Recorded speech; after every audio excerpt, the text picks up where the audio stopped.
Hi friends, എല്ലാവർക്കും എൻ്റെ YouTube ചാനലിലേക്ക് സ്വാഗതം. ആദ്യമായിട്ടാണ് എൻ്റെ ചാനൽ കാണുന്നതെങ്കിൽ ഒന്ന് സബ്സ്ക്രൈബ് ചെയ്ത് സപ്പോർട്ട് ചെയ്യണേ. അപ്പോൾ ഇന്ന് നമുക്ക് കോഴി വളർത്തലിനെ കുറിച്ചായാലോ. കോഴിയെ വളർത്താൻ ആഗ്രഹിക്കുന്നവരാണെങ്കിൽ അത് വീട്ടാവശ്യത്തിനായാലും ബിസിനസ്സിനായാലും ആദ്യമായാണ് ചെയ്യുന്നതെങ്കിൽ കുറച്ച് കാര്യങ്ങൾ ശ്രദ്ധിക്കണം. ഏതൊരു ബിസിനസ് ആയാലും ലാഭവും നഷ്ടവും ഉണ്ടാകാം. അത് എപ്പോഴും നമ്മൾ മനസ്സിൽ കരുതി വേണം ഒരു ബിസിനസ്സിലേക്ക് തുടങ്ങാൻ. അതുകൊണ്ട് തുടക്കക്കാർ ഒരിക്കലും വലിയ ഒരു മുതൽ മുടക്കിൽ തുടങ്ങരുത്. നമ്മൾ ഏതൊരു ബിസിനസ്സും, അത് കോഴിയായാലും ശരി, ചെറിയ മുതൽ മുടക്കിൽ തുടങ്ങി അതിനെക്കുറിച്ച് പഠിച്ചിട്ട് മാത്രമേ വലുതാക്കാവൂ. എങ്കിൽ മാത്രമേ നഷ്ടം വന്നാലും നമുക്ക് പിടിച്ചു നിൽക്കാൻ പറ്റൂ.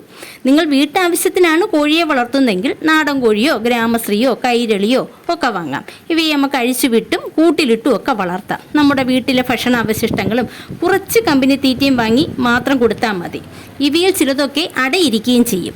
ഒരു പൂവൻ കോഴിയും കൂടി ഉണ്ടെങ്കിൽ ഇവയിൽ നിന്ന് തന്നെ നമുക്ക് കോഴിക്കുഞ്ഞുങ്ങളെയും ഉൽപ്പാദിപ്പിക്കാം. ഇപ്പോൾ നാടൻ കോഴിക്കുഞ്ഞിനൊക്കെ നല്ല ആവശ്യക്കാരുണ്ട്. അതല്ല, നിങ്ങൾ മുട്ട ബിസിനസ് ചെയ്യാനാണ് ആഗ്രഹിക്കുന്നതെങ്കിൽ BB3 കോഴികളാണ് നല്ലത്. എന്നാൽ നാടൻ കോഴിയെപ്പോലെ വളർത്താൻ ഇവയെ പറ്റത്തില്ല. അങ്ങനെ വളർത്തുകയാണെങ്കിൽ മുട്ട കിട്ടത്തില്ല. ഇവയ്ക്ക് കമ്പനി തീറ്റ തന്നെ നമ്മൾ വാങ്ങിക്കൊടുക്കണം. ഒരു കോഴിക്ക് ഒരു 110 ഗ്രാം തീറ്റ കൊടുക്കണം എന്നാണ് അവർ പറയുന്നത്. നമുക്കൊരു 90 ഗ്രാം തീറ്റ ലെയർ മാഷ് കൊടുക്കണം. ബാക്കി കുറച്ച് ഗോതമ്പോ അരിയോ ഒക്കെ മിക്സ് ചെയ്തും കൊടുക്കാം. കുറച്ച് പച്ചിലയും പിന്നെ അതേപോലെ തന്നെ അസോളയും ഒക്കെ ഉച്ച നേരത്തും കൊടുക്കാം. BB3 കോഴി ഒരു 20 എണ്ണത്തിൽ നിന്നും ഒരു 16-17 മുട്ട കിട്ടുകയാണെങ്കിൽ നമുക്ക് നഷ്ടമില്ലാതെ കൊണ്ടുപോകാം. ഇവയ്ക്ക് വേണ്ട സപ്ലിമെൻറ്റും പച്ചമരുന്നും ഒക്കെ ഇത് കൂടാതെ തന്നെ നമ്മൾ കൊടുക്കുകയും വേണം. അതുപോലെ കൂടെ എപ്പോഴും വൃത്തിയാക്കി വെച്ചിരിക്കണം. വെള്ളവും അതുപോലെ കോഴിക്ക് എപ്പോഴും കിട്ടുന്നുണ്ടെന്ന് ഉറപ്പ് വരുത്തണം.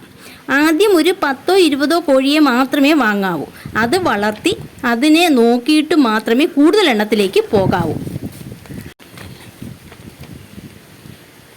അതുപോലെ തന്നെ മുട്ട നമ്മൾ അടുത്തുള്ള വീടുകളിൽ കൊടുക്കുന്നതാണ് നല്ലത്. എങ്കിൽ മാത്രമേ നമുക്ക് നല്ല വില കിട്ടത്തുള്ളൂ. അല്ലാതെ കടയിൽ കൊടുക്കുമ്പം അവരെന്തുവായാലും നമ്മളിൽ നിന്നും കുറച്ച് വിലയ്ക്ക് വാങ്ങിയിട്ട് അവർ കൂടിയ വിലയ്ക്ക് വിൽക്കും. അവർക്കും ഒരു ലാഭം വേണമല്ലോ. അതുകൊണ്ട് തന്നെ ആവശ്യക്കാർക്ക് നമ്മൾ എപ്പോഴും നേരിട്ട് കൊടുക്കാൻ നോക്കണം. നമ്മൾ കുറച്ച് വീട്ടുകാർക്കൊക്കെ കൊടുത്തു കഴിയുമ്പോൾ പറഞ്ഞ് അറിഞ്ഞ് നമ്മുടെ വീടുകളിൽ നിന്ന് വാങ്ങിക്കും. അതുകൊണ്ട് അതിന് ബുദ്ധിമുട്ട് വരത്തില്ല. എങ്കിൽ മാത്രമേ നമുക്ക് ലാഭവും കിട്ടുകയുള്ളൂ. മുട്ട ഉൽപ്പാദനം കുറഞ്ഞു കഴിഞ്ഞാൽ കോഴിയെ പിന്നെ നിർത്തരുത്. ഉടൻ തന്നെ നമ്മൾ കൊടുക്കണം. അല്ലെങ്കിൽ തീറ്റ ചിലവ് കൂടും. അതുകൊണ്ട് നമുക്ക് നഷ്ടം വരും. അതേപോലെ തന്നെ ആരും ഒരിക്കലും കോഴിയുടെ വീഡിയോ കണ്ടിട്ട് ഒരിക്കലും ഈ ബിസിനസ്സിലേക്ക് പോകരുത്. നിങ്ങൾ കുറച്ച് വാങ്ങി വളർത്തി അതിൻ്റെ രീതിയൊക്കെ സ്വയം പഠിച്ചിട്ട് വേണം ഈ ബിസിനസ്സിലേക്ക് പോകാൻ. അതുമാത്രവുമല്ല, അവയോട് ഇഷ്ടവും ജോലി ചെയ്യാൻ മനസ്സും ഉണ്ടെങ്കിലേ ഇത് വിജയിക്കൂ. ഇതൊക്കെയാണ് എൻ്റെ അനുഭവം. എന്നാൽ പിന്നെ നമുക്ക് മറ്റൊരു വീഡിയോയുമായി പിന്നെ കണ്ടാലോ. Thank you for watching my channel.